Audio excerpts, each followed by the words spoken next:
વિદ્યાર્થીઓ અને વાલીઓ, દુઃખના સમાચાર આવતા જાય છે. ધર્મેન્દ્ર પ્રધાન રાજીનામું આપતા નથી અને મોદી સાહેબ એમને રાજીનામું અપાવતા નથી, હકાલપટ્ટી કરતા નથી. હમણાં સુધી 15 વિદ્યાર્થીઓનો ભોગ લઈ લીધો છે. ગવર્મેન્ટ સાયલેન્ટ છે, એનટીએ સાયલેન્ટ છે, કોઈને કંઈ પડી નથી.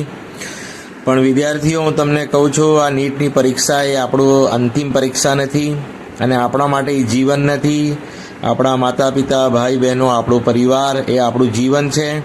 કોઈ પણ સંજોગોમાં કોઈ પણ ખોટું પગલું ભરવું નહીં. એક્ઝામમાં પાસ થાઓ, ફેલ થાઓ, ખાલી એક્ઝામની વાત નહીં, એક્ઝામ વગર કોઈ પણ વસ્તુ આપણી સાથે થાય, મનોબળ મજબૂત રાખવું, માઇન્ડ સ્ટ્રોંગ રાખવું, કોઈ પણ ખોટું પગલું લેવું નહીં. માતા પિતાનો વિચાર કરવો, ભાઈ બહેનોનો વિચાર કરવો, પરિવારનો વિચાર કરવો. એટલે આપણે કોઈ પણ દિવસ પરીક્ષા હોય કે બીજું કોઈ પણ વસ્તુ આવી ગઈ હોય, કોઈ પણ ટેન્શન આવી ગયું હોય, કોઈ પણ દિવસ ખોટું પગલું ભરવું નહીં.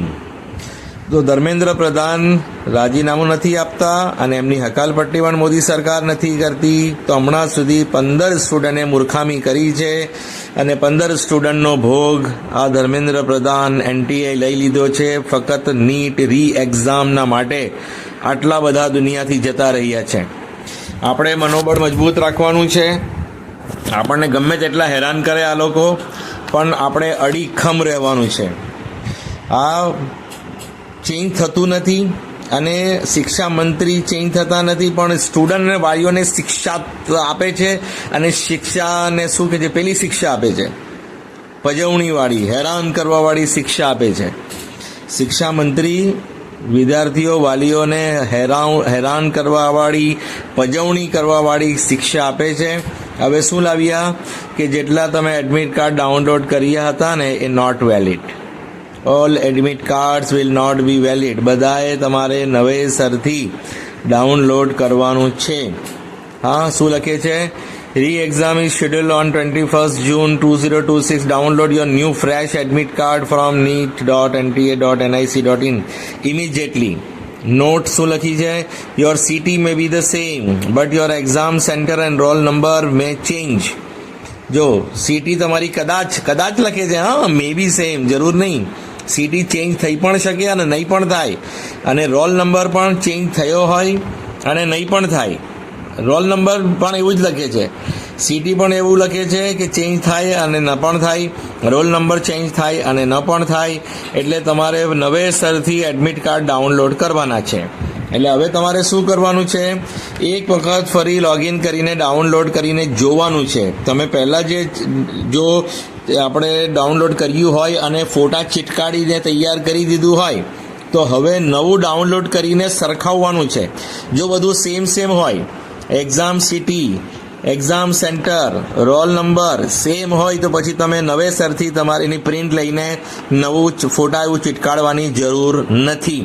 પણ હમણાં તમે ડાઉનલોડ કરો અને આ પહેલાં તમે ડાઉનલોડ કર્યું હતું એમાં ડિફરન્સ આવતો હોય, તમારી એક્ઝામ સિટી ચેન્જ હોય અથવા એક્ઝામ સેન્ટર ચેન્જ હોય અથવા રોલ નંબર ચેન્જ હોય, તો તમારે આ નવા પર ફરીથી ફોટા ચીટકાડવા પડશે, થંબ ઇમ્પ્રેશન લગાડવી પડશે. સમજી ગયા? આ પહેલાં તમે ડાઉનલોડ કર્યું હોય તો આની સાથે સરખાવો, નવું ડાઉનલોડ કરો. નવું ડાઉનલોડ કર્યા પછી જુઓ કે તમારું જે પહેલાં ડાઉનલોડ કર્યું હતું, જો તમે હમણાં કંઈ તૈયારી ના કરી હોય, એટલે પ્રિન્ટ ના લીધી હોય, ફોટા નહીં ચીટકાડ્યા હોય, તો પછી તમે આ નવું લઈને જ બધું કરો. નવું ડાઉનલોડ કરીને તમે ફોટા પણ ચીટકાડો, અંગૂઠાનું નિશાન પણ આપો. હા, પહેલા પેજ પર પાસપોર્ટ સાઇઝ એક ફોટો, પછી અંગૂઠાનું નિશાન, બીજા પેજ પર પોસ્ટકાર્ડ સાઇઝ ફોટો. આટલું તમે રેડી કરો, બરાબર? જો હમણાં સુધી નહીં કર્યું હોય ને તમે જો ફોટો ચીટકાડીને એડમિટ કાર્ડ રેડી કરી લીધું હોય, તો પછી તમારે સરખાવવાનું હમણાં ડાઉનલોડ કરીને કે આ ને બધું સેમ છે, એક્ઝામ સિટી સેમ છે, એક્ઝામ સેન્ટર સેમ છે, admit card roll number same છે. બધું સેમ હોય તો પછી આ નવાની કંઈ જરૂર નથી. તમે જે ચીટકાડીને રેડી કર્યું છે એ ચાલશે. પણ જો ચેન્જ થયું હોય, એક્ઝામ સિટી ચેન્જ થયું હોય તો એક્ઝામ સેન્ટર પર ચેન્જ થવાનું છે. એક્ઝામ સિટી ચેન્જ ના થઈ હોય ને કદાચ એક્ઝામ સેન્ટર ચેન્જ થઈ ગયું હોય અથવા રોલ નંબર ચેન્જ થઈ ગયો હોય, તો તમારે આ નવું ડાઉનલોડ કરેલું નવેસરથી તમારે ફોટો ચીટકાડીને અંગૂઠો લગાડીને રેડી કરવાનું રહેશે. અને પ્લાસ્ટિકના પાઉચમાં લઈ જજો. વરસાદની સિઝન છે તો કદાચ વરસાદ હોઈ શકે કોઈ પણ જગ્યાએ, માટે આગળ પણ હું કહી ચૂક્યો છું. પ્લાસ્ટિકનું ફોલ્ડર ટ્રાન્સપેરન્ટ એક પ્લાસ્ટિકનું પાઉચ આવે છે સિંગલ પેજ માટે. હા, તેવું તમારું એડમિટ કાર્ડ આવી જાય. તમે બુક સ્ટોલ પર જશો ને, બુક સેન્ટર પર, બુક સ્ટોલ પર સ્ટેશનરીવાળાની ત્યાં કહેશો ને પ્લાસ્ટિકનું ભાઈ ફોલ્ડર જોઈએ, મારે 2 પેજ મૂકવા છે, તો તમારા એડમિટ કાર્ડ એમાં આવી જશે. તો ટ્રાન્સપેરન્ટ એક પ્લાસ્ટિકનું લઈ લેજો, બરાબર. પાણીની બોટલ ટ્રાન્સપેરન્ટ ચાલશે, પેન તો લઈ જવાની નથી. અને તમે કપડાં જો નોર્મલ પહેરતા હોય, હાફ સ્લીવ્સ ને બધું પહેરતા હોય તો તમે 1 વાગ્યા સુધી જાઓ તો વાંધો નહીં. પણ જો તમે ફૂલ સ્લીવ્સ પહેરતા હોય, ડ્રેસ કોડ તમારો જે છે એ ધાર્મિક ડ્રેસ હોય, તો પછી તમારે 1 કલાક પહેલાં, 1 કલાક પહેલાં, એટલે ગેટ બંધ થાય 1:30 વાગે, એના 1 કલાક પહેલાં એટલે 12:30 વાગ્યા સુધી તમારે પહોંચી જવાનું, જેથી તમારી ચેકિંગ બરાબર થઈ જાય, તમારો સમય નહીં બગડે અને તમે આરામથી તમારી જગ્યાએ બેસી શકો. એડમિટ કાર્ડ લઈ જવાનું છે, બંને ઉપર પેલા ફોટા બતાવ્યા હતા અગાઉ તે પ્રમાણે. અને તમારો આધાર કાર્ડ ઓરિજિનલ, આધાર ના હોય તો બીજો કોઈ પણ ફોટો આઈડી જે હમણાં તમારા ફેસ સાથે મેચ થતો હોય, તમારા મોઢા અને ચહેરા સાથે મેચ થતો હોય એવો ગવર્મેન્ટનું કોઈ પણ આઈડી, આધાર હોય તો આધાર, ને આધાર મેચ ના થતો હોય તો આધારની સાથે સપોર્ટમાં તમારી પાસે ડ્રાઇવિંગ લાઇસન્સ હોય, ઇલેક્શન કાર્ડ હોય કે બીજું કોઈ પણ ગવર્મેન્ટનું પ્રમાણપત્ર હોય અથવા 12મા ધોરણની હોલ ટિકિટ હોય, જે પણ ફોટો આઈડી રીતે યુઝ થતું હોય, હા, એ તમારે લઈ જવાનું રહેશે. તો આ તમે ધ્યાનથી કરજો. જો શું લઈ જવાનું? પાણીની બોટલ, એડમિટ કાર્ડ, ઓરિજિનલ આધાર કાર્ડ અને બીજો કોઈ ફોટો આઈડી સપોર્ટ માટે, અને પાસપોર્ટ સાઇઝ ફોટા 2 ત્યાં એટેન્ડન્સ શીટમાં ચિટકાડવા માટે 2 ફોટાનું કહ્યું છે. હવે પહેલે 1 હતું, હવે 2 કહ્યું છે. 2 ફોટા લઈ જવાના, બરાબર. ને બાકીની ઇન્સ્ટ્રક્શન તમારા એડમિટ કાર્ડ પર લખી છે કે વાંચી લેજો. જેવી તો અગાઉ મેં કહ્યું આના પહેલાંના વિડીયોમાં કે તમારું એક્ઝામ ચાલુ થાય તો તમને પહેલાં 1 કલાકમાં બાયો બ્રેક નહીં આપશે, વોશરૂમ જવા નહીં દેશે, અને છેલ્લે અડધો કલાક બચે ત્યારે પણ જવા નહીં દેશે. એટલે તમારે એક્ઝામ ચાલુ થાય તે પહેલાં વોશરૂમ જઈને આવવાનું અથવા તો પછી પરીક્ષા પછી જવાનું.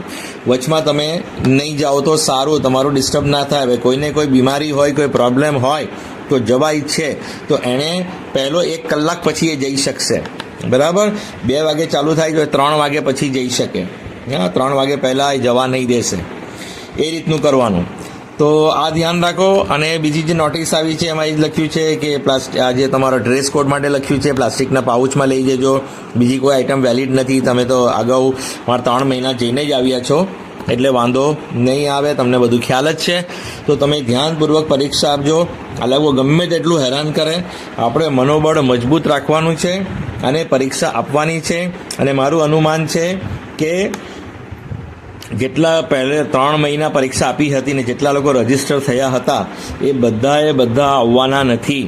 માટે તમે જરૂરથી જજો, જેથી તમને સારો રેન્ક મળી જાય, તમારો સ્કોર સારો આવી જાય અને તમે ખૂબ સારા સ્કોરથી પાસ થાઓ અને ખૂબ સારી કોલેજમાં એડમિશન મેળવો એવી મારી શુભ ઈચ્છા છે.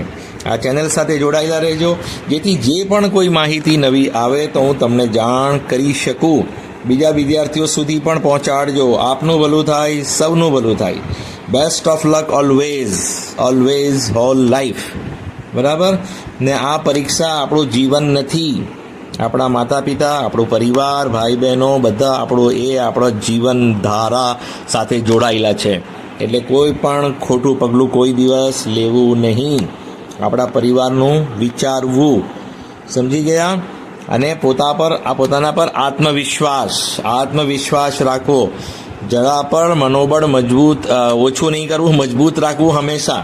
હંમેશા મનોબળ નબળું નહીં કરવું. જો મનોબળ છે ને નબળું નથી કરવાનું, મનોબળને મજબૂત રાખવાનું છે always. Okay, thank you so much for listening, liking, subscribing and sharing. હિંમતથી કામ લેજો, ખૂબ સારી રીતે પરીક્ષા આપજો. ખૂબ સારું, પેપર એકદમ ઇઝી આવવાનું છે, તમે ટેન્શન નહીં લેતા.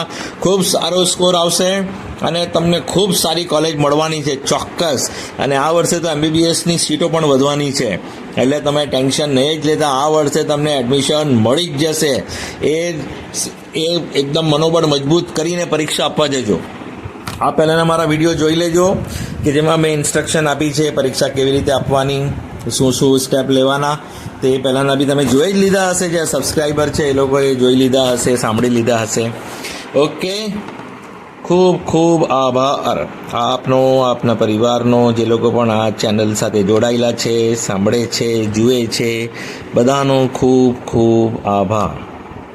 ઓકે.